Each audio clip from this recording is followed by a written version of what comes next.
Alors, bonjour tout le monde et bienvenue au cours 6. Alors, après le cours 6, on va avoir vu toute la matière qui est sujet à l'examen. Aujourd'hui, on va faire la diversification. Donc, au cours 1, 2, 3 et 4, au cours 4, on a regardé les taux de rendement et au cours 5, on a vu les méthodes statistiques. Alors, le genre de questions qu'on va voir aujourd'hui, quel est le risque total d'un portefeuille? Donc, le rendement, on a calculé ça, c'est l'espérance du résultat. La variance ou l'écart type, c'est la dispersion, c'est une mesure de risque d'un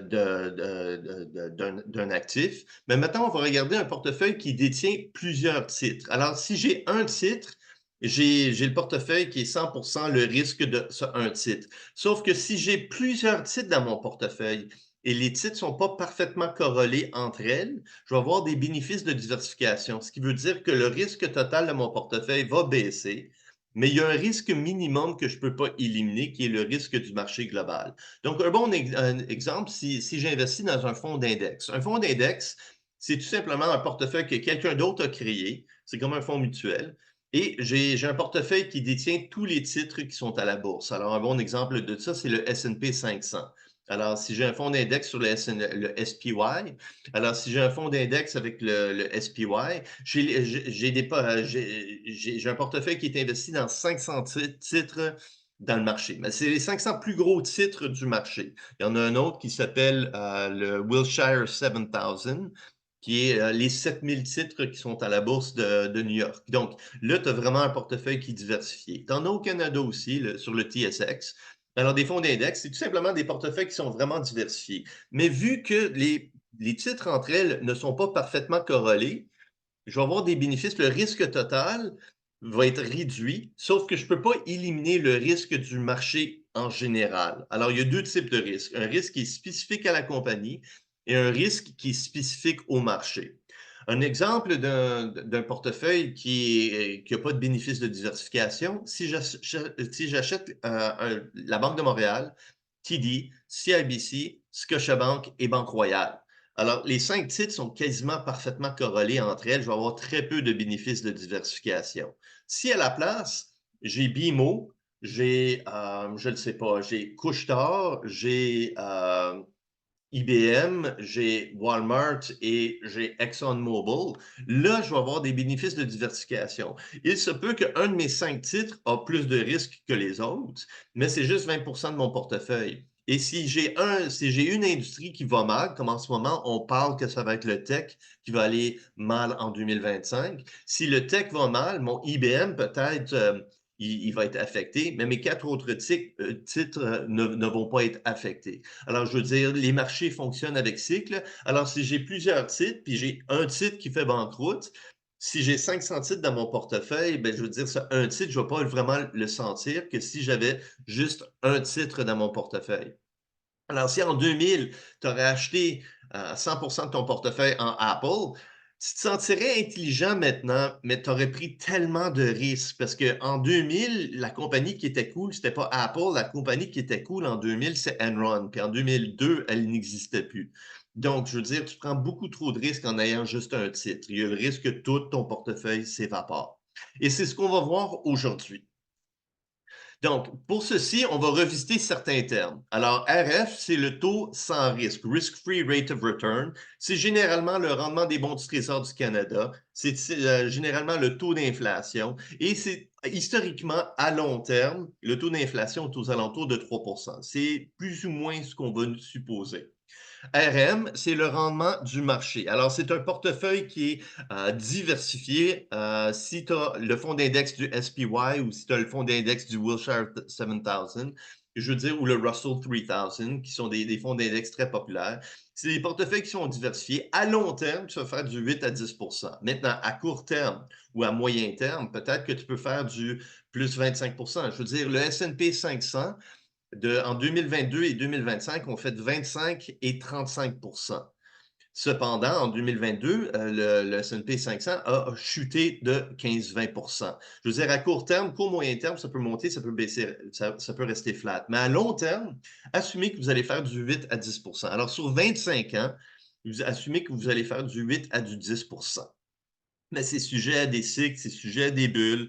Des fois, c'est surévalué. Alors, actuellement, en février 2025, je trouve que le marché est surévalué. Je suis pas confortable d'être investi à la bourse. Alors, j'ai 90% de mon argent qui est en cash. Alors, en bon du trésor, ben, il est en cash. Je vais le mettre en bon du trésor à court terme. Donc, je m'attends à faire mon 3-4. Ben, en ce moment, les taux de rendement sont à 4,5, mais c'est juste parce qu'on est dans une situation spécifique. À long terme, je m'attends que ça se réduise à du 3%. Donc, un portefeuille diversifié à la bourse, tu devrais faire du 10%. Et la différence entre les deux, on appelle ça la prime de risque. Alors, tu fais du 7% excédentaire au taux sans risque si tu prends un peu de risque en investissant à la bourse. Maintenant, les trois sources de financement d'une entreprise. Alors, les actifs sont financés par trois sources, ou les trois sources que nous, on va voir. Des passifs ou de la dette. On va appeler ça, en anglais, c'est liabilities, c'est des passifs. On pourrait tout simplement appeler ça de la dette. On peut avoir des actions ordinaires, des common shares, et on peut avoir des actions préférentielles ou privilégiées, des preferred shares. Les preferred shares, pour un cours de finance, c'est pas aussi important qu'un cours de comptabilité, parce que des preferred shares dans des grosses compagnies comme Walmart, Costco et Target, c'est rare. Et l'exemple que je vous ai donné des preferred shares, c'est Scotiabank en 2009. En 2009, Scotiabank avait 10 milliards de dettes qui devenaient dues.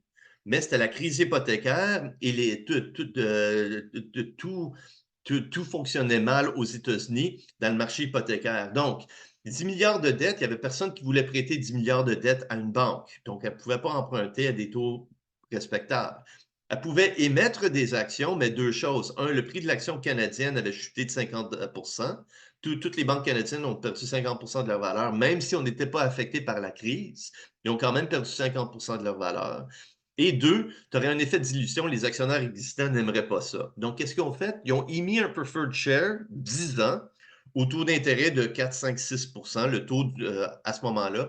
Le seul problème, c'est que les intérêts sur la dette sont déductibles d'impôts. Les dividendes sur actions ne le sont pas. Donc, ils ont émis 10 milliards de dettes pour payer, 10 milliards de preferred pour payer leurs dettes avec une clause de remboursement après 10 ans. Et après 10 ans, ils ont emprunté 10 milliards pour racheter les actions préférentielles. Mais c'est très rare voir des preferred shares pour des compagnies cotées en bourse. C'est plus une façon de faire un transfert de richesse entre une génération à l'autre. Alors, le père qui veut vendre son entreprise à son enfant, il va vendre pour une pièce, mais lui il va détenir 100% des actions préférentielles qui vont payer un dividende fixe. Et à travers les années, l'entreprise va racheter les preferred shares et éventuellement le fils ou la fille va avoir acheté son parent va acheter toutes ses actions. Donc, nous, qu'est-ce qu'on va voir? C'est que les actifs sont financés par des passifs, ou on va dire de la dette, des preferred shares et des common shares. Généralement, si tu regardes à la bourse, 2 tiers des entreprises sont financées par des passifs et 1 tiers par des common. Il y a des exceptions, et l'exception, c'est généralement le tech. Quand vous pensez à Microsoft, Apple et Facebook, sont 100% financés par des commons parce qu'ils n'ont jamais fait un appel à de la dette. Tous leurs projets initiaux, ils ont fait tellement de cash. Puis quand il y avait besoin de cash, il n'y avait personne qui voulait leur prêter. Par la suite, tous leurs projets ont généré tellement de cash qu'ils n'ont jamais eu besoin à emprunter. Donc, ils ont très peu de passifs, ils ont très peu de dettes. S'ils ont des passifs, c'est des comptes à fournisseurs ou un régime de retraite. Donc, le rendement des common shares, on a vu au cours 4 deux modèles, le modèle de Gordon et le modèle CAPM. CAPM nous dit que le rendement des common shares, c'est le taux sans risque fois bêta fois la prime de risque. Et le modèle de Gordon nous dit que le prix de l'action au temps t est égal à 0 est égal au dividende au temps 1 divisé par R moins G. R étant le rendement attendu des actionnaires. Donc, c'est le rendement attendu. On va pas vraiment, on connaît pas aujourd'hui quel va être le rendement de l'année prochaine. On va juste le savoir à la fin de l'année. Mais on sait c'est quoi les attentes des actionnaires avec ce modèle parce que le prix de l'action reflète les préférences des actionnaires. Donc, si c'est un titre qui est super populaire, le prix va être plus élevé et donc le rendement va être supérieur. Et si le prix est bas, ben, ça veut dire que si le prix est bas, ça veut dire que attends, Je veux dire le contraire. Si le prix est bas, les actionnaires s'attendent à un rendement plus élevé. Si le prix est élevé, les actionnaires s'attendent à un rendement plus bas. Alors, le modèle de Gordon reflète les attentes des actionnaires dans le marché parce qu'on connaît le prix de l'action au temps zéro, on connaît le dividende au temps zéro ou le dividende au temps 1 pour le projeter. Le taux de croissance est généralement dit par la compagnie, alors on peut extrapoler quel est le rendement attendu des actionnaires avec les données du marché. On a aussi vu au cours 4 le rendement de la dette. Alors, généralement, le rendement de la dette, c'est soit un emprunt à la banque ou bedon, on a émis des obligations corporatives. Donc, les intérêts sont déductibles d'impôts. Donc, si moi, je paye 6 en intérêt et je paye 30 en impôts, mais 6 en intérêt, pour chaque 1 que je verse en intérêt, je réduis mon bénéfice imposable de 1 Et donc, en conséquence, si je paye 30 en impôts, pour chaque dollar d'intérêt payé, j'économise 30 cents ou j'ai une réduction d'impôt de 30 cents. Donc, 6 avant impôt, ben 70 de cette valeur, ou 4,2 c'est le vrai taux d'intérêt après impôt, net d'impôt. Dans le cours Finance 2, ce cours 5003, on regarde le coût du capital en plus de détails. Et les preferred shares. Alors, les preferred shares, normalement, versent des dividendes. Un preferred share agit souvent comme une obligation, mais c'est très important de savoir que le dividende n'est pas déductible d'impôt pour l'entreprise. C'est ça. Maintenant, quand on va regarder tous les projets d'investissement d'une firme, on veut savoir quel taux d'intérêt, on va projeter tous les profits ou les cash flows futurs attendus dans le futur. Alors, supposons que je suis au Walmart aujourd'hui et je m'attends à ouvrir un nouveau Walmart à Jonquière en 1995. Alors, je décide d'ouvrir un Walmart à Jonquière, ça va coûter 10 millions de l'ouvrir avec le fonds de roulement supérieur nécessaire, 10 millions pour l'ouvrir. Puis maintenant, je vais projeter des profits futurs ou des cash flows futurs. Quelle est la valeur du projet? Mais je projette tous mes profits futurs et je les escompte avec un certain taux d'intérêt. Quel taux d'intérêt utiliser? C'est le coût moyen pondéré du capital. Le coût moyen pondéré du capital, c'est une moyenne pondérée de toutes les sources de financement de l'entreprise après impôt. Donc, très important, un emprunt obligataire, un emprunt bancaire ou une émission d'obligation, les intérêts sont déductibles d'impôt. Et les preferred shares et les common shares, les dividendes ne sont pas déductibles d'impôt. Donc, souvent, on va appeler ça the hurdle rate. Si moi, j'ai un projet qui a un taux de rendement supérieur à WACC, Weighted Average Cost of Capital, coût moyen pondéré du capital, si j'ai un taux de rendement attendu qui est supérieur à ça, je devrais investir dans le projet. Et si j'ai un taux d'intérêt qui est supérieur à ce qui est attendu, à mes sources de financement, mais la valeur du projet va être positive et je vais créer de la valeur pour mes actionnaires. Donc, tous les cash flows futurs qui sont projetés, selon mes hypothèses, je vais les escompter à ce taux d'intérêt. Et c'est tout le cours Finance 2. Alors, on appelle ça Net Present Value. Sur vos calculatrices, vous avez les calculatrices comptables et les Sharp et les BA2+. Vous avez un bouton NPV qui est la valeur du projet, Net Present Value of a Project. Net Present Value du projet. Donc, c'est la valeur actuelle nette. Et c'est tout le cours Finance 2. On va regarder toutes les situations possibles qui peuvent arriver. Alors, le cours Finance 2, si vous aimez Finance 1, vous allez adorer Finance 2. Finance 2, les étudiants ont déjà fait un cours de finance, puis le cours de Finance 2, il est pas mal, je veux dire, il est pas mal logique. Alors, c'est le fun de donner le cours, puis quand je sors de mes cours de Finance 2, il y a plus d'énergie que quand je sors de mes cours de Finance 1. Alors, quel est le coût moyen pondéré du capital? Weighted Average Cost of Capital. C'est le pourcentage de la compagnie qui est financé par de la dette, fois le rendement de la dette après impôt, plus le pourcentage de la compagnie qui est financé par des actions privilégiées, fois le rendement attendu des actionnaires privilégiés, plus le pourcentage de la compagnie qui est financé par des actions ordinaires, fois le rendement des actions ordinaires. Maintenant, quel est le pourcentage de la compagnie financée par de la dette? Mais c'est la valeur de la dette totale divisée par la valeur des actifs totaux. Quelle est la valeur, le pourcentage des preferred shares? Mais c'est la valeur des preferred shares divisée par la valeur des actifs totaux. Et les actifs totaux, c'est la dette plus les common shares plus les preferred shares. Et bien sûr, le pourcentage de la compagnie qui est financée par des commons, mais c'est la valeur des commons divisée par les actifs totaux. Bien sûr, la pondération de dette plus la pondération des preferred plus la pondération des commons devrait être égale à 100.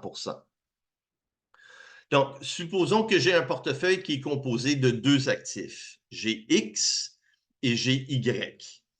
WX, c'est le pourcentage qui est investi dans X. WY, c'est le pourcentage qui est investi dans Y. Alors, c'est 1 moins le pourcentage qui est investi dans X. Alors, vos exos du cours 5, la question 5 et 6, ou la question 6 de vos exos du cours 5, je vous demandais quel est l'écart type d'un portefeuille qui est investi 40% dans X et 60% dans Y. Mais X, le pourcentage qui est investi dans X, WX, c'est 40%, et le pourcentage investi dans Y, c'est 60%. Ici, j'ai un portefeuille composé de deux actifs, mais je ne vous dis pas quel pourcentage. Alors, le pourcentage de X et le pourcentage de Y, je vais le déterminer. Je vais probablement vous demander quel est le rendement attendu du portefeuille. Alors, j'ai besoin du rendement de X et du rendement de Y.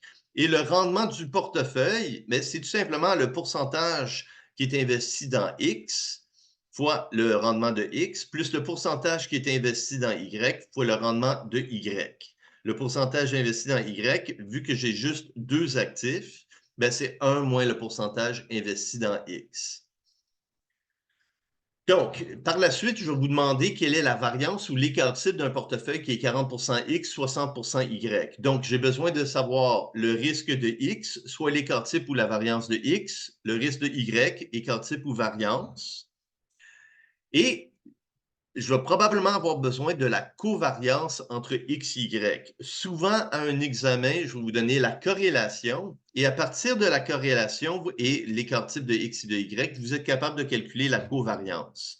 Alors, la covariance de X entre X et Y, mais c'est ρ fois sigma X divisé par sigma Y, ou bedon, ρ, la corrélation, mais c'est égal à la covariance entre X et Y divisé par l'écart type de X et l'écart type de Y. Donc, je répète, la corrélation entre X et Y, c'est la covariance divisée par l'écart type de X, l'écart type de Y. Ou bedon, si je vous donne la covariance, si je vous donne la corrélation, la covariance entre X et Y, ben, c'est tout simplement la corrélation fois l'écart type de X fois l'écart type de Y. Donc, très important, si jamais je vous demande l'écart type d'un portefeuille qui est composé de X et de Y, 40%, 60%, il n'y a aucune formule qui va directement à ça. On doit passer par la variance. Alors, je vais calculer la variance d'un portefeuille 40% X, 60% Y, et la racine carrée de cette variance, c'est l'écart type. On va faire quelques exemples. Donc, si je connais l'écart type de X, l'écart type de Y, je peux calculer la variance du portefeuille. Alors, la variance du portefeuille, c'est la variance d'un certain pourcentage investi dans X et un certain pourcentage qui est investi dans Y. Quelle est la variance de ce portefeuille? Alors, il y a une formule dans la feuille de formule, la variance de AX plus BY plus C. Je vais sortir la feuille de formule. Donc, pour la variance de AX plus BY plus C, où est-ce que X et Y sont nos variables aléatoires, A, B et C, c'est des constantes. Ben, c'est égal à A carré fois la variance de X, plus B carré fois la variance de Y, plus 2AB fois la covariance entre X et Y. Donc, A serait le pourcentage investi dans X, B serait le pourcentage investi dans Y, et C serait égal à 0. Et l'écart type de ce portefeuille, c'est la racine carrée de la variance. Donc, la variance de AX plus BY plus C, c'est A carré fois la variance de X plus B carré fois la variance de Y plus 2 fois A fois B fois la covariance entre X et Y. Si X et Y sont indépendants, la covariance, elle est nulle. Donc, un portefeuille, la variance d'un portefeuille, ben, c'est le pourcentage. Alors, ici, A, c'est le pourcentage investi dans X. Donc, WX au carré fois la variance du rendement de X, plus B au carré. B, c'est 1 moins le pourcentage investi en X ou le pourcentage investi dans Y au carré, fois la variance du rendement de Y. Plus 2 fois le pourcentage investi dans X. B, c'est le pourcentage investi dans Y, 1 moins X, fois la covariance entre X et Y. Et pour calculer l'écart type de ce portefeuille, donc je calcule la variance et la racine carrée de cette variance, c'est l'écart type. Donc, si je ne connais pas la covariance entre X et Y, je peux l'extrapoler à partir de la corrélation. Donc, à un examen, soit que je vais vous donner la covariance pour prouver la corrélation, ou je vais vous donner la corrélation pour trouver la covariance. Alors, qu'est-ce qui peut arriver à un examen? Je vous donne les écarts types ou les variances, je vous donne la corrélation. De la corrélation, vous êtes capable de trouver la covariance. De la covariance, vous êtes capable de trouver bêta.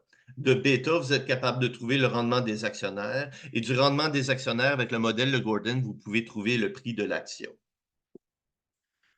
Donc, un portefeuille est composé de deux actifs XY en proportion égale. Donc, j'ai 50% X, j'ai 50% Y. Le rendement attendu de X, 15%. La dispersion de X ou l'écart type de X, c'est 2%. Le rendement attendu de Y, c'est 20%. Et l'écart type de Y, c'est 3%. Donc, si j'ai un portefeuille qui est 50% dans X et 50% dans Y, le rendement de ce portefeuille devrait être 50% fois le rendement de X et 50% fois le rendement de Y. Donc, ce serait 50% fois le rendement de X plus 50% fois le rendement de Y, le C étant 0 dans la feuille de formule. Donc, pour trouver la variance, je vais avoir besoin de la corrélation. Je vous dis que la corrélation, pour la variance, j'ai besoin de la covariance. Pour la covariance, ici, je vous dis que la corrélation est égale à moins 0,75. Donc, les questions, calculer le rendement du portefeuille et l'écart type du portefeuille. Donc, erreur commune à l'examen, j'ai des personnes qui vont me donner des interpolations linéaires pour l'écart type, qui va être une erreur.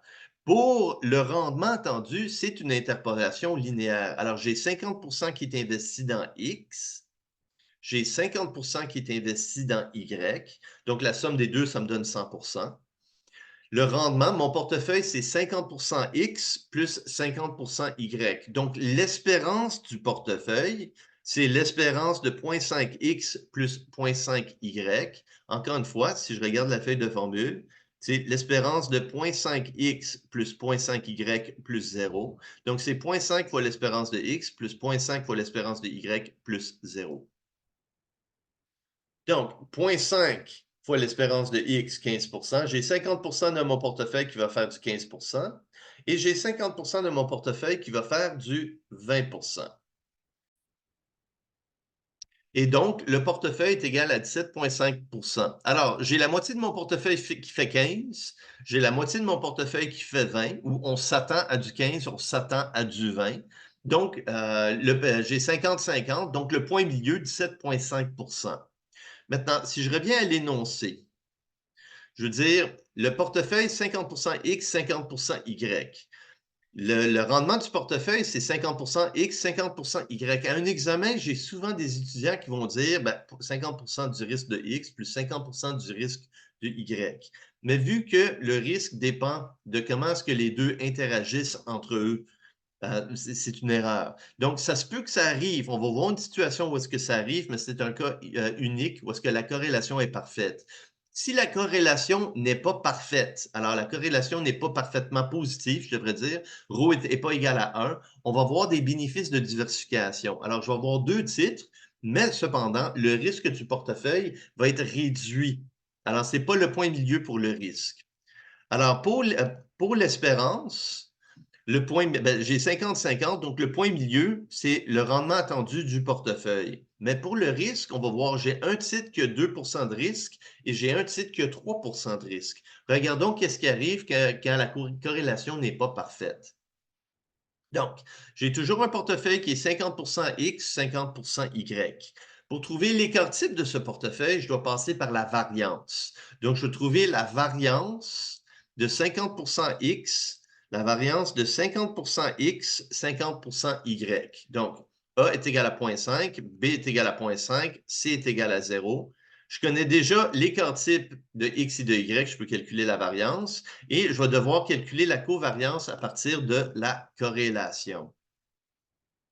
Donc, la covariance entre X et Y, alors si je reviens à la feuille de formule, si je connais la covariance entre X et Y, c'est égal, la corrélation qui est moins 0,75, c'est égal à la covariance divisé par l'écart type de X, l'écart type de Y. Donc, si j'isole la covariance, c'est égal à ρ fois l'écart type de X fois l'écart type de Y. Donc, ρ est égal à moins 0,75, l'écart type de X, c'est 2 l'écart type de Y, c'est 3 Donc, la covariance entre X et Y, elle est égale à moins 0,00045. Et donc, maintenant, je suis en mesure de calculer la variance d'un portefeuille qui est 50% X, 50% Y. Comment? En utilisant la formule que je viens juste de vous montrer ici. 50% X plus 50% Y plus 0. C'est égal à 50% au carré fois la variance de X plus 50% au carré fois la variance de Y plus 2 fois 50% fois 50% fois la covariance entre X et Y. La covariance, je l'ai calculée. Maintenant, erreur commune. Vous oubliez que la variance, c'est l'écart type au carré.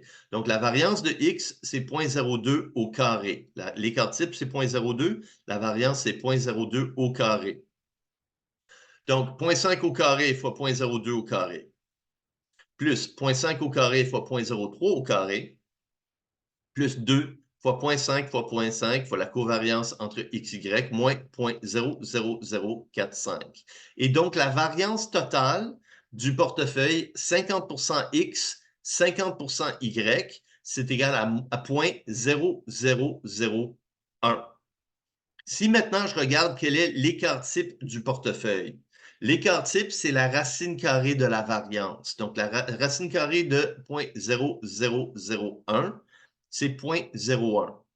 Et voici, on peut voir les bénéfices de diversification. Si j'ai 100% qui est investi dans X, je vais faire un rendement attendu de 15%, mais je prends 2% de risque. Si j'ai 100% qui est investi dans Y, je m'attends à faire du 20%, mais j'ai 3% de risque.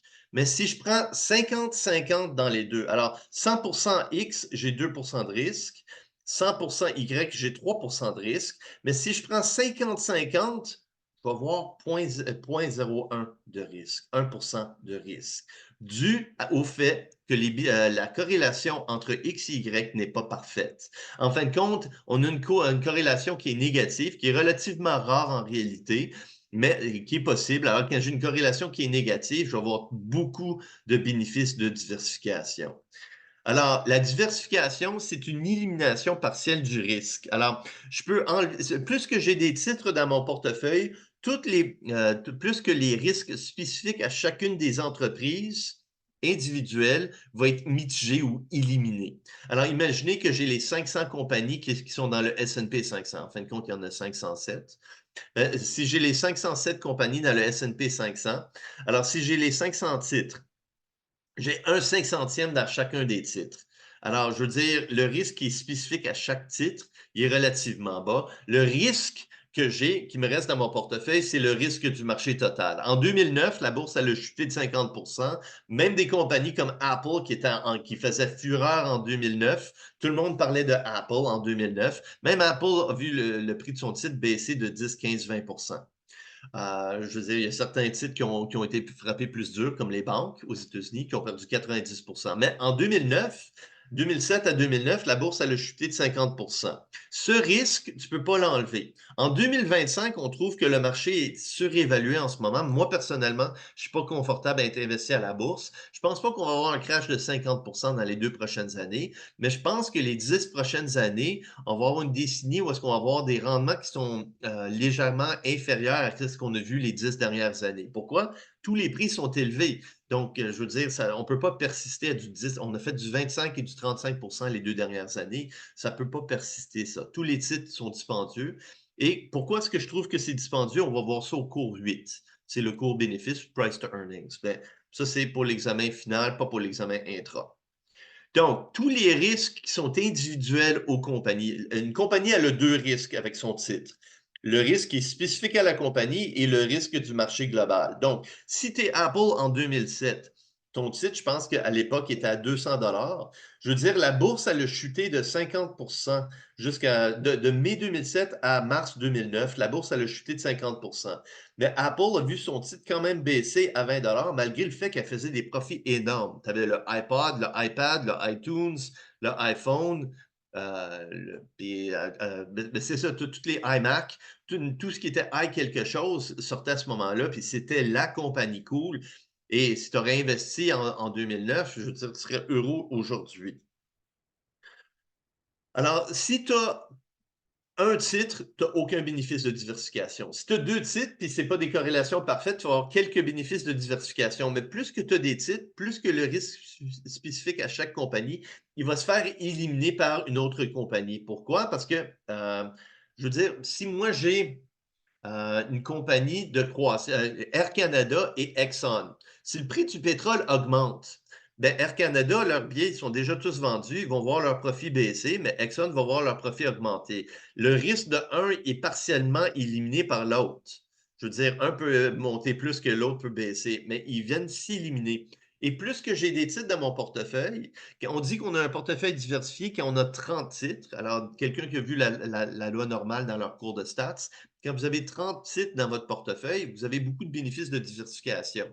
Il y a 15 industries. Même juste avoir 15 titres, un dans chacune des industries, le tech, consumer staples, l'énergie, travel, je veux dire, discretionary, financier. Tu as un titre dans chaque industrie. Il y a 15 industries. Je veux dire, tu vas avoir quand même des bénéfices de diversification et tu vas avoir des beaux bénéfices après 30. Si tu en as 500, tu en as beaucoup, encore, tu en as encore plus, mais à un moment donné, les premiers titres vont faire réduire le risque total, la chute du risque va être plus prononcée et éventuellement, elle va se réduire jusqu'à un seuil. Tu ne peux pas éliminer le risque du marché lui-même.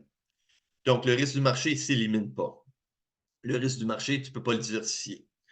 Durant une récession, les ventes sont moindres pour toutes les entreprises, incluant Apple. Donc, j'ai un portefeuille composé de 2 titres. Alors, c'est les mêmes 2 titres que tantôt. Mais par contre, maintenant, je te dis que la corrélation entre les 2 titres, elle est parfaite. Une corrélation qui est égale à 1. Donc, je vais calculer. Encore une fois, le rendement du portefeuille va être inchangé, mais le risque total du portefeuille ou l'écart type ou la variance va être différente. Pourquoi? La corrélation, elle est parfaite maintenant. Si j'ai une corrélation qui est négative, ça c'est excellent. Je réduis mon risque total de mon portefeuille. Mais si la corrélation est parfaite, alors si X c'est Banque de Montréal, Y c'est Banque Royale, je veux dire, mon portefeuille n'est vraiment pas diversifié. La corrélation va être fortement proche de 1. Donc, calculer le rendement attendu et l'écart type de ce portefeuille. Donc, même principe. Alors, l'espérance du portefeuille, c'est l'espérance de 50 X, 50 Y. Il demeure inchangé, il est à 17,5 Cependant, pour calculer la variance de 0,5X plus 0,5Y, j'ai besoin de la nouvelle covariance. Et maintenant, la corrélation, elle n'est pas négative, mais elle est égale à 1. La corrélation doit nécessairement être entre -1 et 1.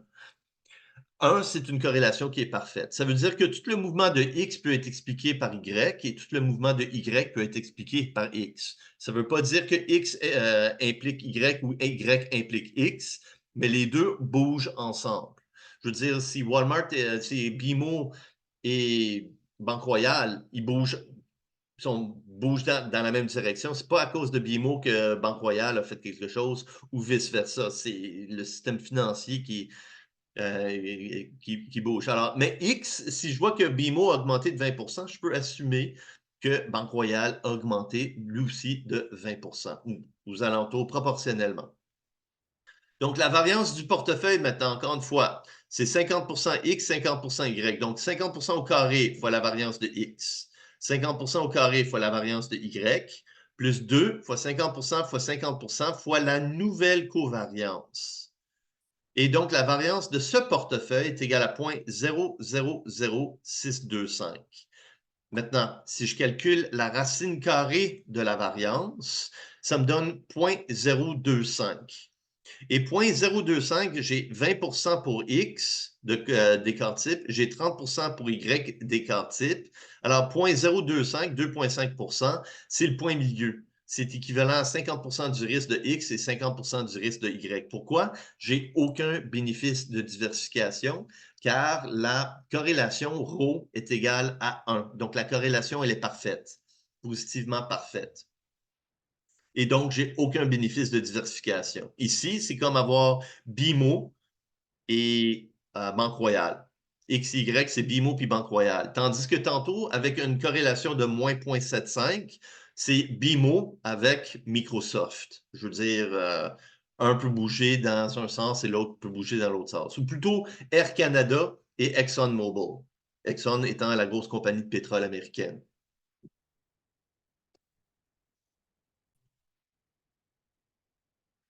Donc, ici, je vais vous donner une situation où est-ce que j'ai la distribution des rendements de X et de Y. Donc, X et Y, on peut voir que c'est la même distribution, donc c'est sûr qu'il y a une covariance ici. Quand j'ai X et Y qui sont deux distributions indépendantes, on sait que la covariance, elle est nulle, comme les questions 7 et 8 de vos exercices. Donc, je vous dis qu'on peut être dans trois situations. J'ai 20% de chance d'être dans une récession. Dans une récession, X fait du 5%, Y fait du moins 5%. J'ai 40% de chance d'être dans une économie normale.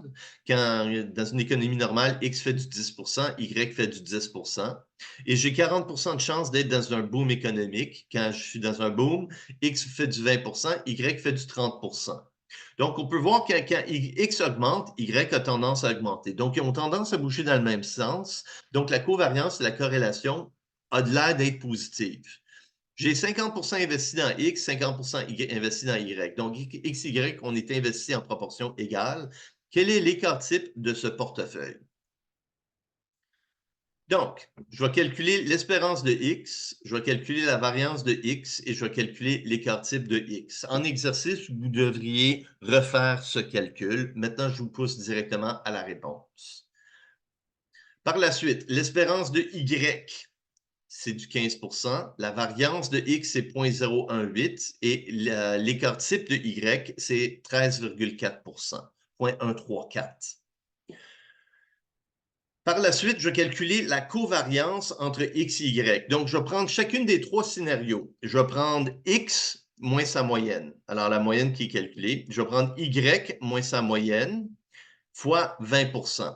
Alors, pour chaque situation, je vais prendre X moins la moyenne fois Y moins la moyenne fois la probabilité et je vais faire la sommation sur les trois possibilités. Donc, X moins sa moyenne fois Y moins sa moyenne fois la probabilité. Plus, deuxième situation, X moins la moyenne fois Y moins la moyenne fois 40% de probabilité économie normale.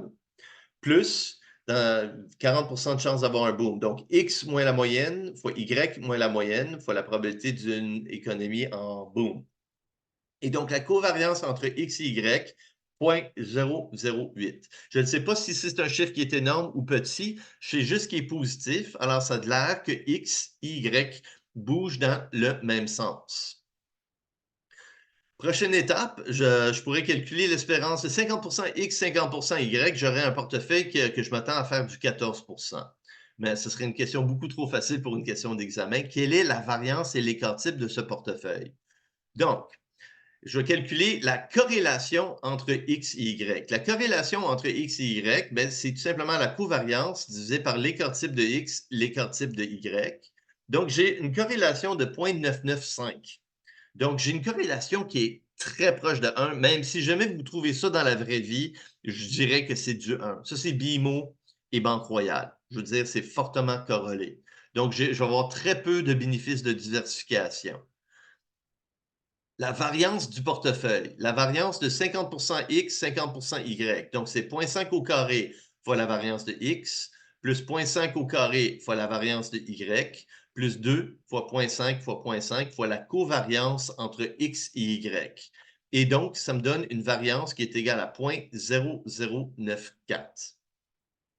La racine carrée, encore une fois, de la variance, ça me donne l'écart type qui est 0,09695, qui est plus ou moins le point milieu entre 0,06 et 0,134. Alors, c'est très proche de 0,095 qui serait le point milieu entre 0,06% et 13,4%.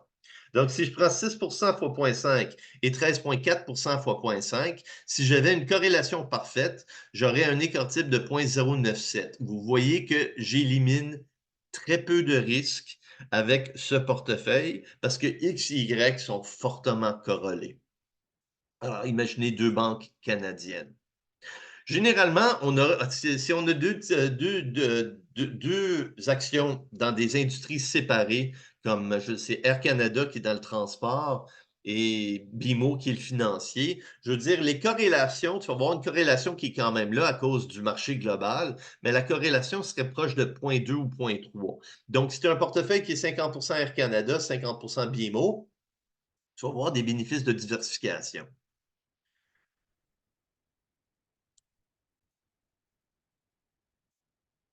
Donc, le risque qui est spécifique à l'entreprise, on a vu une statistique les 2 derniers cours qui s'appelle la statistique bêta. C'est une statistique qui est relativement importante. Si j'ai un bêta qui est plus le bêta du marché global est égal à 1. Alors, si je prends BMO, donnez-moi quelques secondes, je vais aller en ligne. Donc, si je prends le titre de BMO, alors Yahoo Finance, alors finance.yahoo.com, c'est un excellent site pour aller chercher des informations. Alors, c'est gratuit. Vous pouvez même ouvrir votre propre portefeuille, puis c'est juste une simulation. Moi, je track mon portefeuille avec ça. J'ai ma banque en ligne avec TD, mais c'est plus facile de tracker le portefeuille avec Yahoo Finance. Alors, ça vous donne le graphe. Vous pouvez regarder le graphe sur les 5 dernières années. Alors, vous pouvez regarder les graphes à travers toutes les années. Moi, j'ai acheté BMO en 2010. J'ai acheté 300 titres à 60 $. Je les ai vendus pour environ 100 $ en 2018-2019. Alors, j'ai gardé ça. Les banques canadiennes versent des beaux dividendes. Et je trouvais que ça coûtait cher. Puis quand, en 2020, ça avait planté de 50 %, j'ai acheté un autre 300 titres et beaucoup d'options. Et j'ai vu ça exploser par la suite. J'ai vendu ça pour environ 130 $. Aux alentours d'ici, j'ai vendu ça au début de 2021. Et maintenant, je trouve que c'est très rare que je n'ai pas une banque canadienne dans mon portefeuille. J'en ai pas en ce moment. Et on va voir au cours 8 le cours bénéfice. Alors, comment évaluer une compagnie avec le cours bénéfice? Mais vous remarquez que juste avant, on a bêta. Bêta, ça mesure la volatilité de l'entreprise ou le risque spécifique de l'entreprise et ça tient compte de la covariance entre le titre et le marché global et ça tient compte du risque du marché global. Alors, c'est comment est-ce qu'on bouge avec le marché global. Donc, comment est-ce que bêta est calculé? Covariance entre le titre et le marché au numérateur divisé par le risque du marché au dénominateur. Alors, on l'a quelque part dans notre feuille de formule, c'est ça. Alors, voici la formule. La covariance entre le titre et le marché divisé par la variance du marché. Un bêta qui est égal à 1, ben, tu aurais le risque du marché. Donc, un bêta qui est plus grand que 1, tu es perçu comme plus volatile que le marché. C'est rare pour une banque canadienne. Alors, le bêta, il peut bouger. On prend des données sur les 5 dernières années. Et le bêta va bouger à travers le temps. Généralement, une banque canadienne, elle a un bêta inférieur à 1. Si je prends une compagnie comme McDonald's, McDonald's, généralement, va avoir un bêta qui est plus petit que 1. Pourquoi? Quand ça va bien dans l'économie, ben, ça va quand même bien chez McDonald's, mais par contre, McDonald's est moins volatile. Alors, quand il y a une récession, personne ne va en croisière, mais le monde continue de manger chez McDonald's. Quand ça va super bien, il y a pas beaucoup de gens qui vont arrêter de manger chez McDonald's. Donc, c'est quelque chose qui est relativement constant. Un bêta qui est plus grand que 1, un bon exemple, ce serait une ligne de croisière. Durant un boom économique, tout le monde part en croisière. Ça va super bien pour une ligne de croisière. Alors, on a un bêta qui est relativement élevé. 2,67, c'est très élevé. Quand ça va mal dans l'économie, il n'y a personne qui part en croisière. On ne part pas dans une croisière durant une récession. Alors, un bêta de 0. Il y a un titre qui a un bêta de 0, c'est le taux sans risque. Alors, on n'a aucun risque. Alors, bêta, c'est une mesure de risque. Et ça tient compte du risque qui est spécifique à l'entreprise vis-à-vis le marché global. Si on n'a pas la covariance, on va utiliser la corrélation. Et généralement, c'est le genre de question. De corrélation, on trouve covariance. De covariance, on trouve bêta. De bêta, on trouve le rendement des actionnaires. Du rendement des actionnaires, on trouve le prix de l'action. Alors, c'est le genre de questions qui arrivent souvent à un examen. Maintenant, question que je posais par le passé, mais Google Google Finance n'affiche plus le bêta. Yahoo Finance le fait toujours. Mais le bêta de Yahoo Finance, on prend des données mensuelles sur 5 ans. Et le bêta de Google Finance, quand ils les affichaient, c'était des données hebdomadaires sur 3 ans. Donc, le bêta était différent pour les deux, mais c'était juste parce qu'on prenait une durée plus longue pour le bêta de Yahoo Finance. Alors, c'est tout simplement du bruit statistique. Mais le bêta, généralement, sont très proches l'un de l'autre. OK, un bêta de 1, c'est le risque du marché. Donc, si ton titre a un bêta de 1, tu devrais faire le rendement du marché. Un bêta plus grand que 1, tu devrais faire plus que le rendement du marché, le 10% magique. Si tu fais un bêta inférieur à 1, tu devrais faire un rendement inférieur à du 10%, mais au moins supérieur à 3%. Et c'est possible d'avoir un bêta qui est plus petit que 0. C'est rare, mais c'est possible. Des compagnies minières qui extractent de l'or, Zoom, je pense que je vous ai déjà montré Zoom. Zoom avait un bêta qui était négatif parce que qu'est-ce qui est arrivé durant la pandémie? Les marchés boursiers ont chuté de 50%. Alors, les marchés boursiers ont chuté de 50%. Je peux prendre Zoom. Alors, je vais prendre les données sur 5 ans.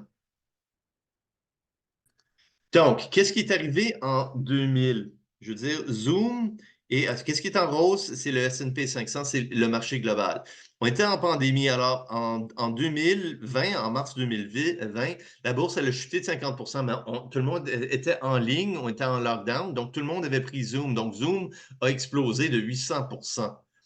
Par contre, qu'est-ce qui est arrivé, c'est que après la pandémie, on est sorti, je veux dire, la bourse s'est rétablie. Zoom était tellement élevé, donc quand la bourse était à la hausse, Zoom s'est mis à la baisse.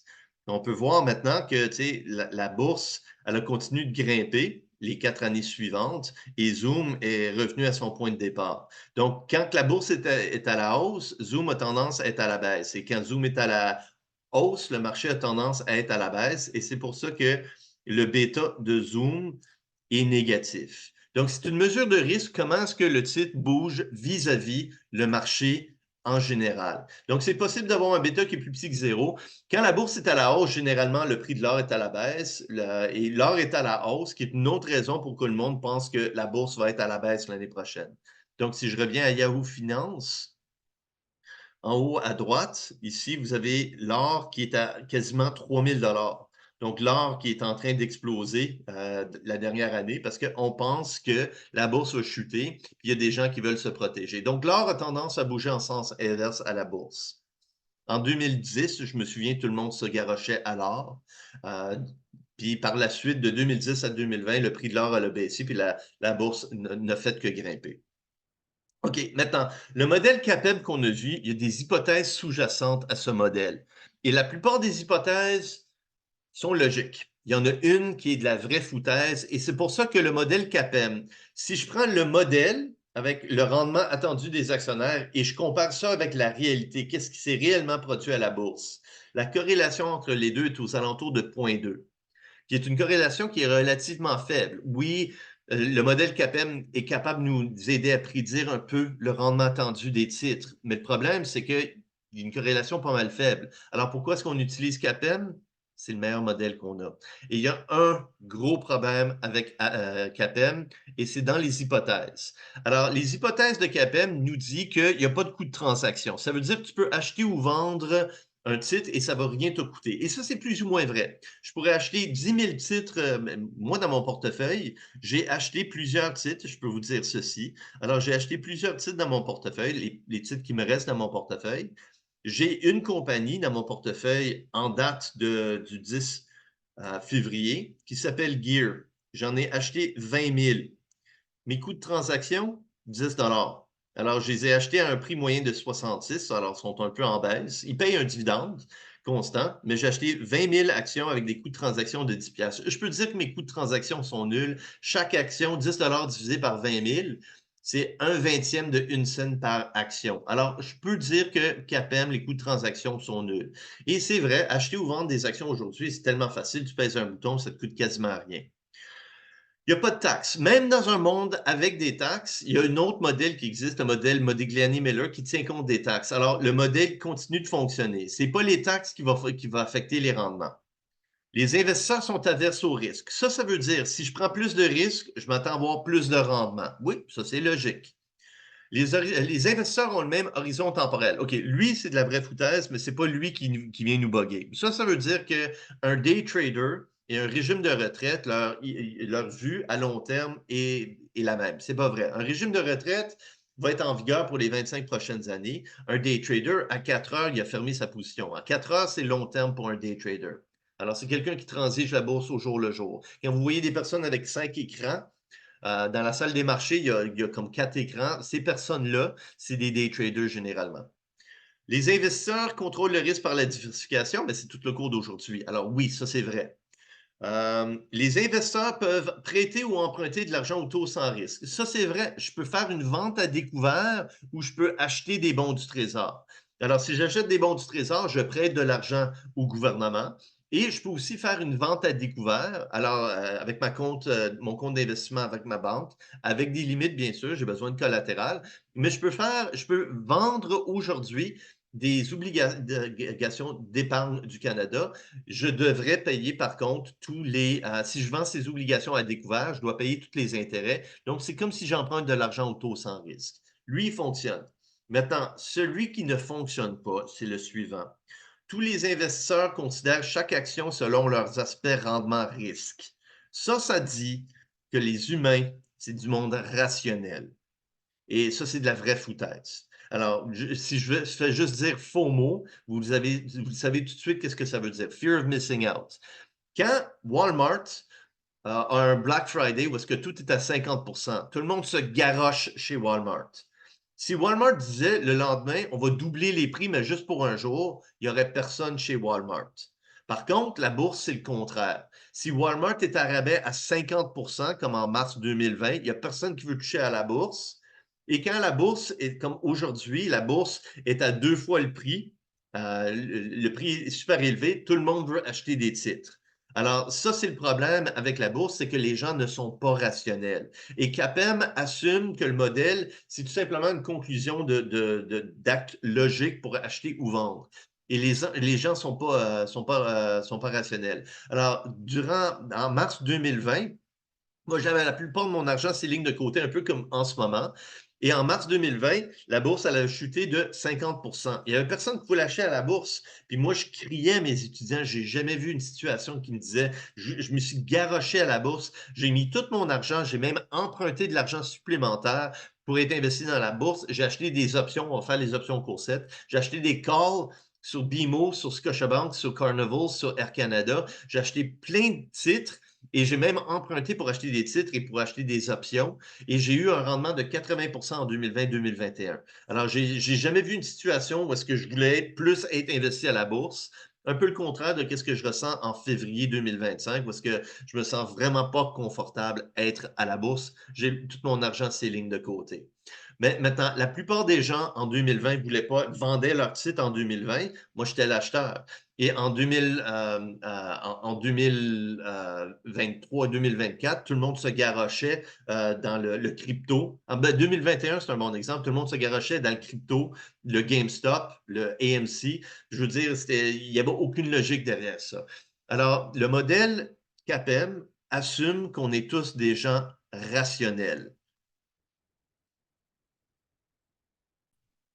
Et donc, c'est pour ça. CAPEM, c'est quand même notre meilleur modèle. Il y en a un autre qui est basé sur CAPEM, qui a comme 5 titres, 5 termes après la partie CAPEM. On appelle ça FAMA French Five Factor Model.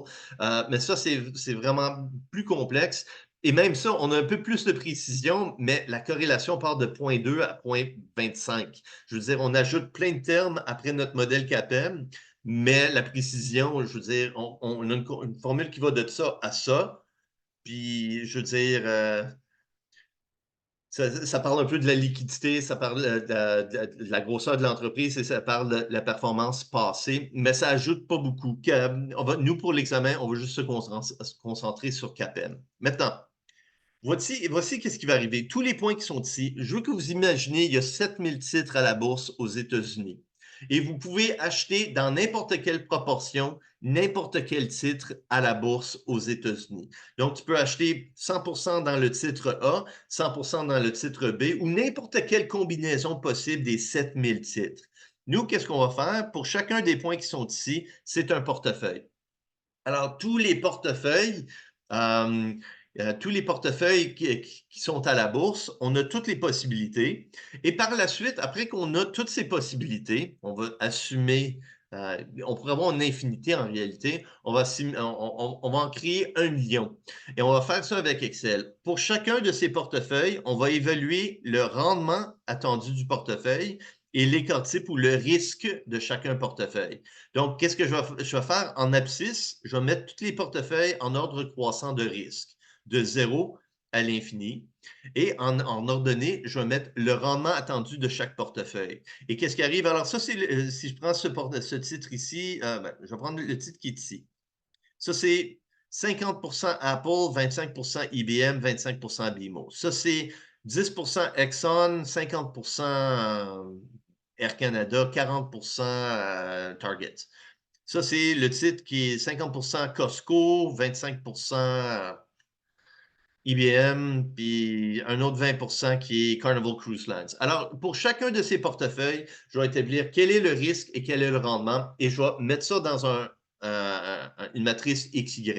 Alors, X, c'est le risque, Y, c'est l'ordonnée, c'est le rendement. Et maintenant, qu'est-ce qui arrive? C'est que je suis capable de regarder plus que je prends du risque, en théorie, si je prends plus de risque, je devrais faire plus de rendement. Donc, si je me mets à n'importe quel point à la verticale, si je mets n'importe quelle ligne à la verticale, si je prends, comme supposons ici, ce point, ça c'est un portefeuille qui a 10% risque avec 3% rendement. Ça, c'est un titre qui a 10% risque avec 4% de rendement, 5% de rendement, 10% risque, 6% de rendement, 10% de risque, 7% de rendement. Alors, sur cette ligne à la verticale, cette ligne à la verticale, en théorie, tous les portefeuilles qui sont inférieurs à celui qui a le plus gros rendement, c'est des portefeuilles qui sont inefficaces. Pourquoi est-ce que je prendrais le portefeuille qui est ici, qui me donne du 1%, quand je peux avoir ce portefeuille pour le même risque qui me donne du 8%? Donc, qu'est-ce que je vais faire? C'est que pour chaque niveau de risque, je vais regarder tous les portefeuilles et je vais regarder la limite supérieure. Et cette limite supérieure-là, je vais appeler ça la frontière efficace, Efficient Market Frontier. Alors, par la suite, je vais comparer ça avec un portefeuille qui est 100% investi dans le taux sans risque. Alors, si je suis 100% investi dans le taux sans risque, j'ai 0 de risque et je vais avoir aux alentours de 3% de rendement. Alors, je vais au moins avoir le taux d'inflation. Et qu'est-ce que je vais faire? C'est que je vais créer une ligne qui est maintenant tangente à cette frontière efficace. Et cette ligne, je vais appeler ça, la Market Tangent Line. Ce que je regarde, par contre, c'est le point tangent. Et ça, c'est le portefeuille optimal. Ça, c'est le portefeuille où est-ce que j'ai optimisé le rendement risque versus rendement. Pourquoi? Qu'est-ce qui arrive? C'est que si je prends ce portefeuille qui est ici, je suis 100% investi dans ce portefeuille-là. Pour le montant du risque, j'ai un certain montant de risque et j'ai un certain montant de rendement. Mais si je remarque, cette ligne, elle est tangente à la frontière efficace. Et cette ligne, Capital Market Line, je veux dire, ici, ça, c'est un portefeuille que je peux investir. Et je peux aussi investir dans le portefeuille qui est ici. Je peux investir dans le portefeuille qui est là, qui est supérieur à la frontière efficace. Alors, c'est quoi cette ligne? Mais c'est un pourcentage. Alors, où est-ce que j'ai le point en ce moment? Je vais appeler ça le portefeuille P. Ça, c'est le portefeuille optimal. Mais si je t'investis 50% dans P et 50% dans le taux sans risque, je vais avoir 50% du risque, mais je vais perdre un peu du rendement.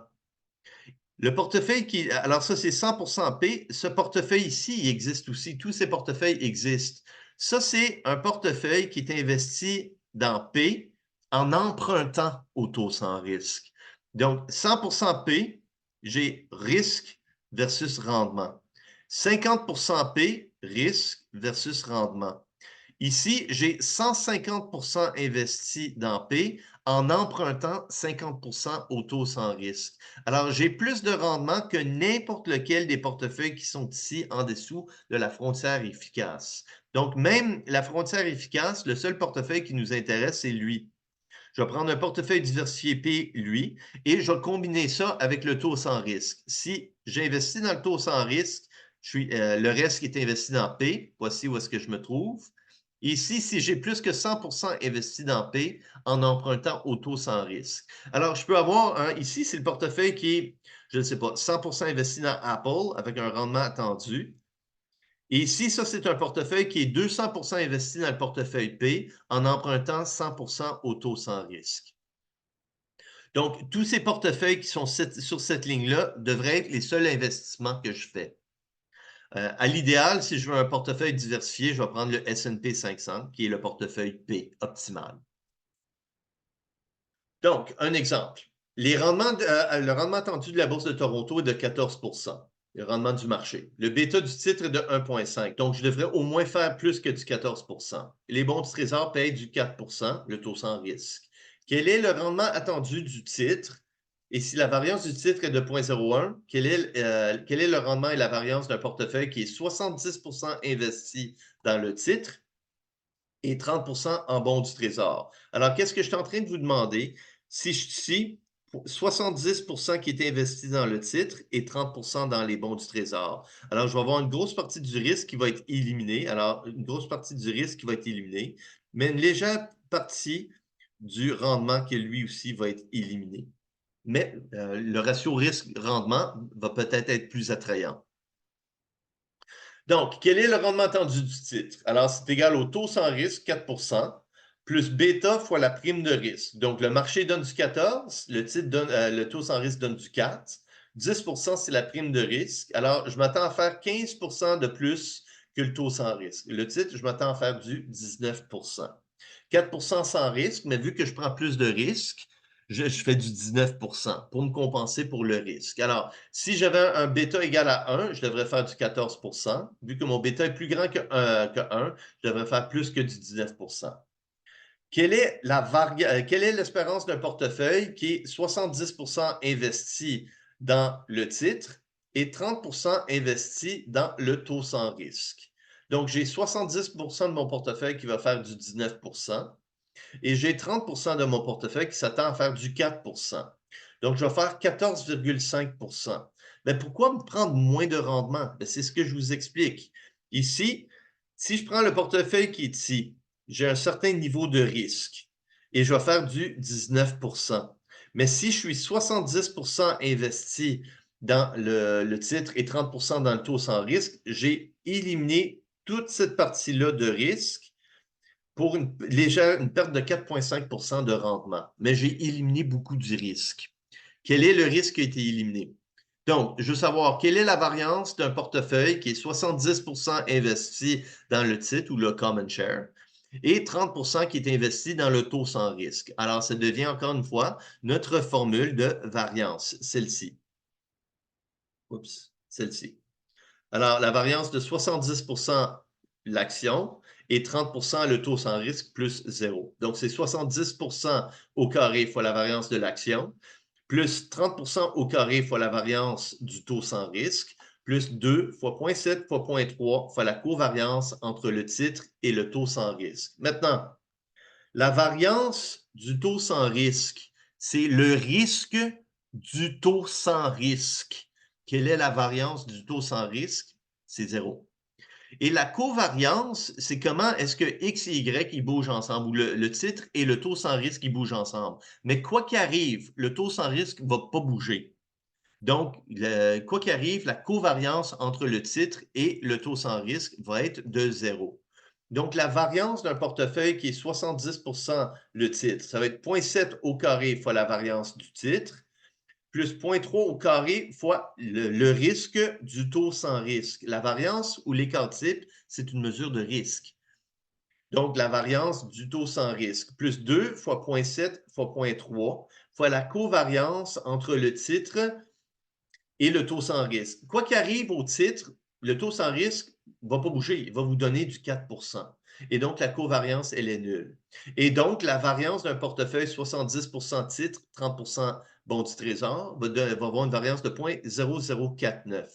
La racine carrée de la variance, c'est l'écart type, ou 7%. Et si on remarque, la variance du titre est de 0,01. Donc, l'écart type du titre est de 10%. Donc, 70% de 10%, ça nous donne notre 0,07. Vu qu'il n'y a aucune corrélation. Donc, si je reviens à la covariance, c'est la sommation. Alors, si je reviens à la covariance, vous avez la feuille de formule ici.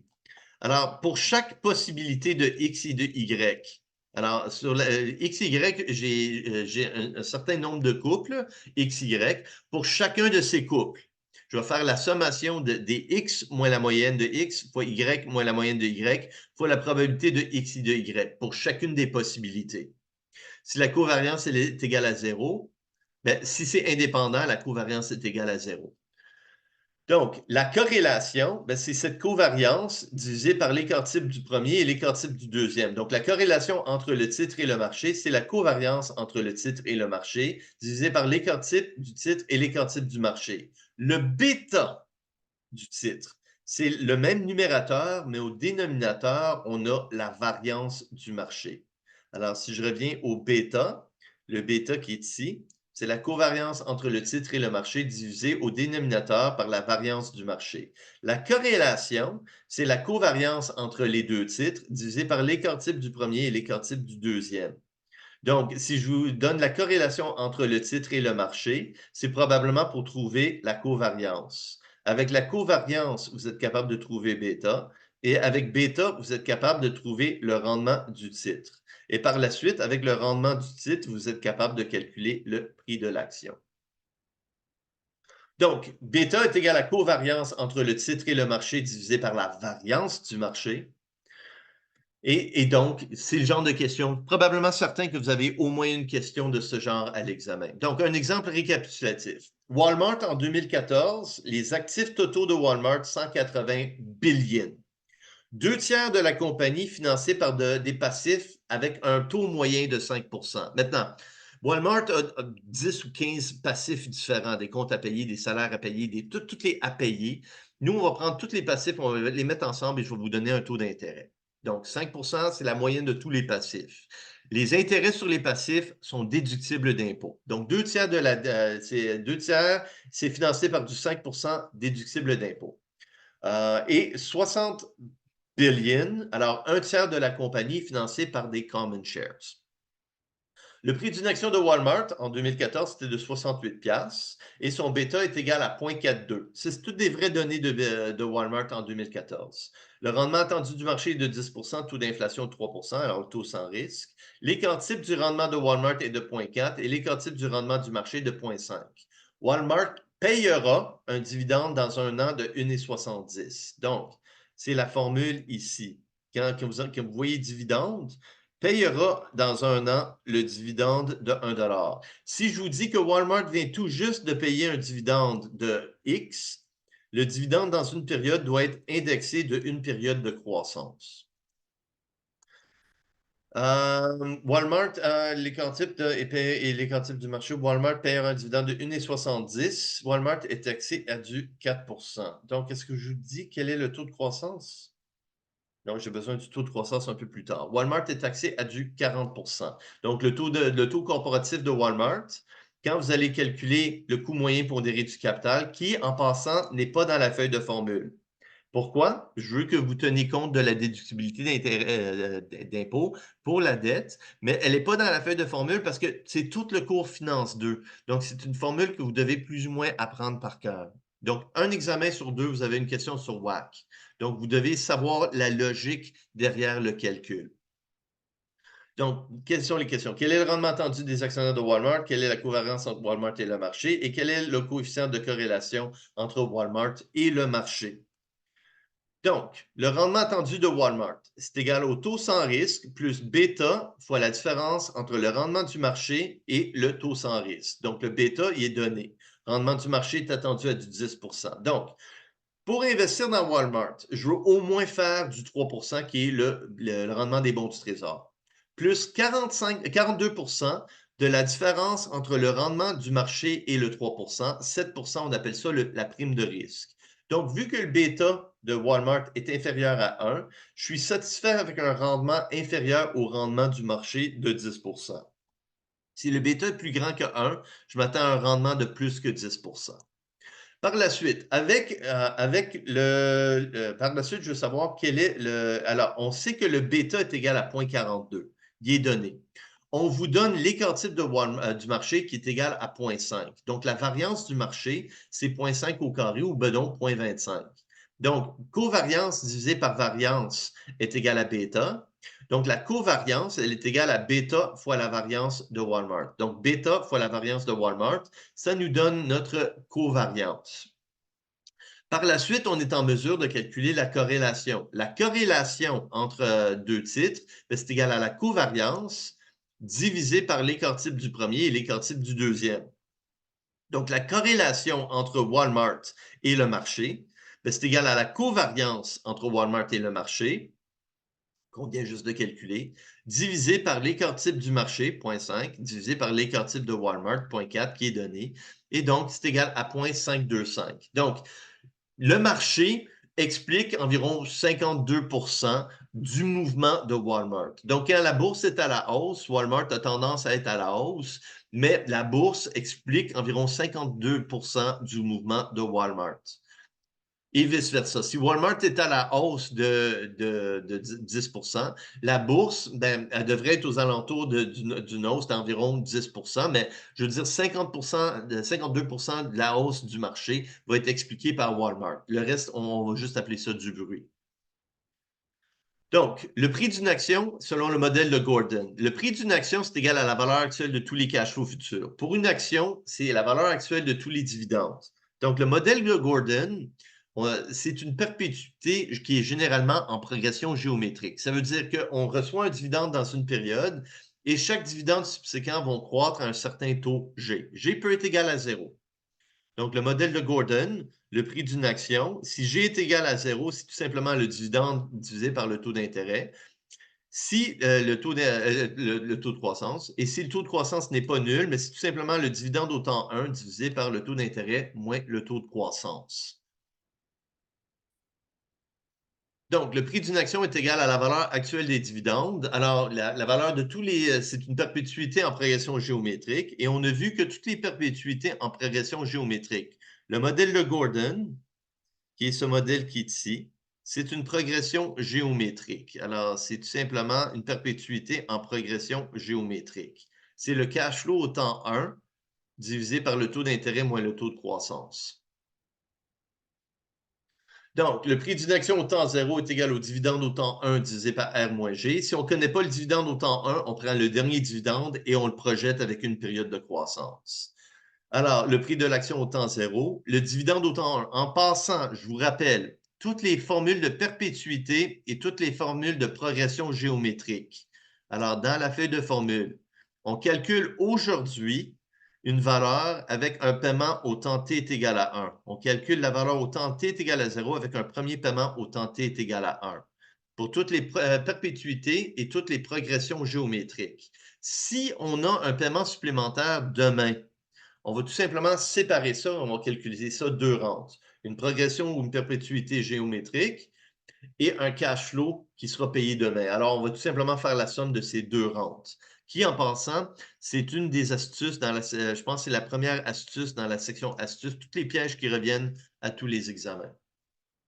Donc, selon le modèle de Gordon, quel est le taux de croissance de Walmart? Donc, on connaît le prix de l'action, on connaît le dividende au temps 1, on connaît le taux de croissance, le rendement des actionnaires. Quel est le taux de croissance attendu d'une action de Walmart? Le prix est donné, 68 le dividende, dans un an, il est donné, 1,70. On vient juste de calculer le rendement des actionnaires, 5,94. Donc, on a juste besoin d'isoler notre G. Donc, on met le dénominateur de l'autre côté, on divise à gauche et à droite par P0 et on va soustraire RCS et ça va nous donner un taux de croissance qui est égal à 3,4 44%. Le taux d'inflation est de 3% et Walmart va juste croître de 3,44%. Donc, il y a juste un rendement réel de 0,44%. Et c'est logique. Je veux dire, Walmart, en 2014, c'est une compagnie qui est mature. Elle a trouvé une façon de faire un peu de croissance les 10 dernières années, mais c'est en allant en ligne. Alors maintenant, tu peux commander directement de Walmart en ligne, qui était la seule façon qu'elle pouvait croître parce que sinon, ben, si on regarde le titre de Walmart, si on regarde le titre de Walmart à long terme, qu'est-ce qu'on peut voir? C'est que de 2000, environ 2015, le prix de Walmart a à peine bougé.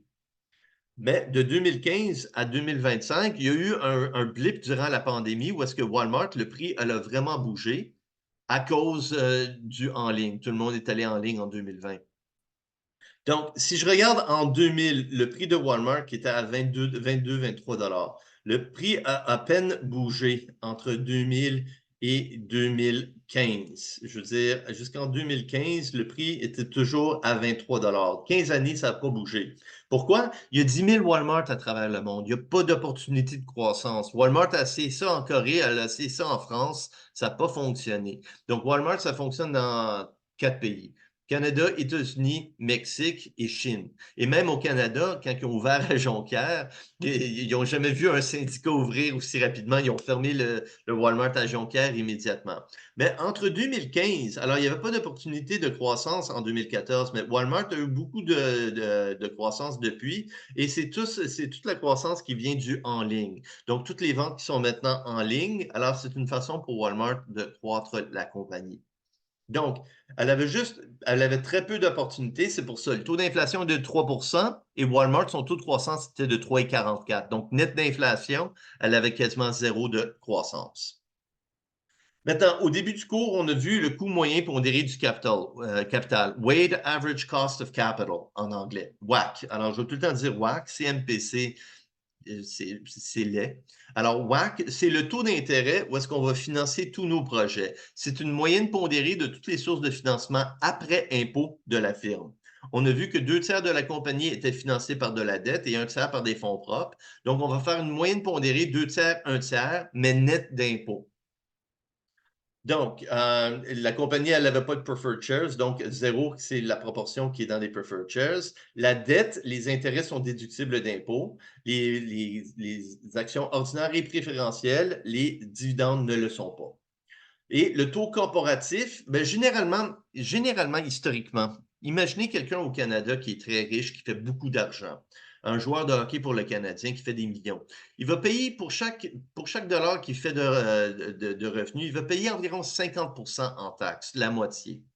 Et généralement, le taux corporatif et les taux des dividendes, alors on veut éviter de taxer 2 fois le même dollar. Donc, il va y avoir une première taxe au niveau corporatif. Si une compagnie, au Canada, je pense que les compagnies payent aux alentours de 28% en impôts. Donc, une compagnie a fait des profits, elle paye 28% de ce montant en impôts. Et par la suite, s'il reste de l'argent, elle peut faire 2 choses avec. Elle peut le réinvestir dans sa compagnie ou elle peut verser un dividende.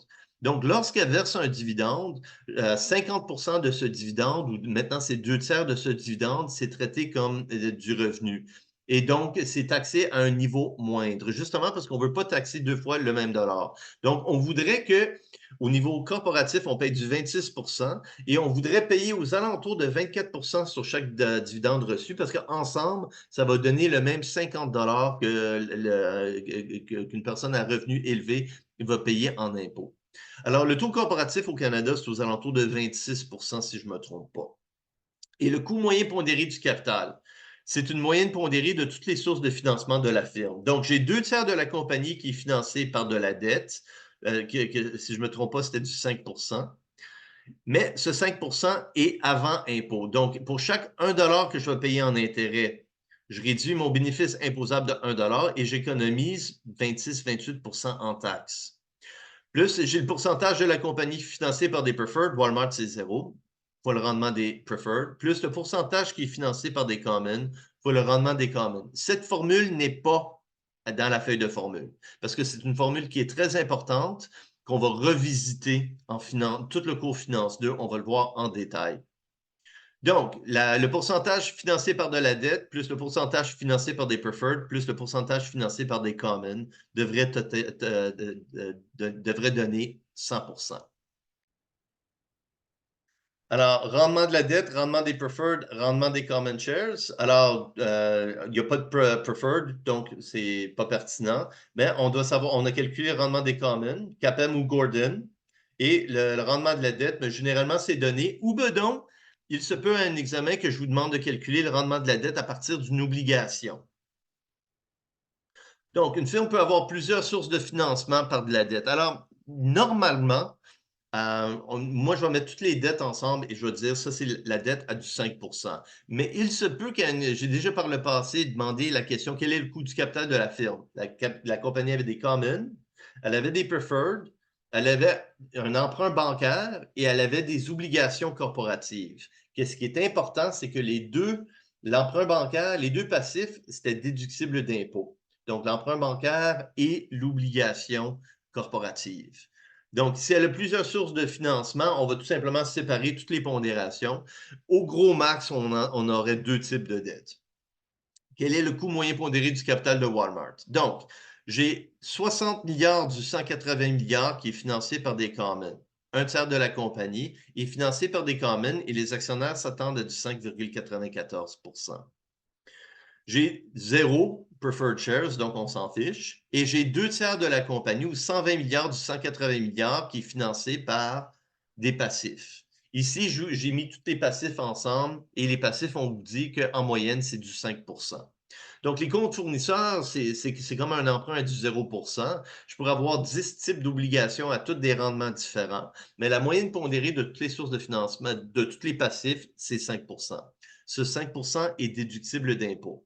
Si le taux corporatif est de 40%, pour chaque dollar que je paye en intérêt, j'économise 40 cents en taxes et donc je paye 60 cents, 60% du montant total du taux d'intérêt ou 60% des intérêts nets d'impôt. Donc, le coût moyen pondéré du capital. J'ai 5% avant impôt, mais après impôt, c'est comme du 3%. Donc, j'ai 2 tiers de la compagnie qui est financée à du 3%. Et j'ai un tiers de la compagnie qui est financée à du 5,94%, qui n'est pas déductible d'impôt, c'est des capitaux propres. Et donc, le coût moyen pondéré du capital de la firme, c'est légèrement inférieur à 4%. Donc, tous les projets futurs de Walmart, on va projeter tous les flux monétaires futurs, tous les cash flows, tous les profits futurs, on va les projeter jusqu'à l'infini, puis on va escompter ça avec du 4%, et ça va nous donner la valeur du projet. Ça, c'est tout le cours Finance 2, on appelle ça la valeur actuelle nette. Alors, c'est une formule qui est très importante en Finance 2, on la regarde rapidement en Finance 1. Donc, 3,98%, c'est le coût moyen pondéré du capital, ou ce qu'on va souvent dire, le coût du capital, cost of capital en anglais. Donc, maintenant, vous êtes capable de faire tous les exercices pour l'examen intra. On a vu toute la matière. Vous êtes capable de faire les 12 questions du TP. Le TP est à choix multiple, cependant, l'examen est à développement.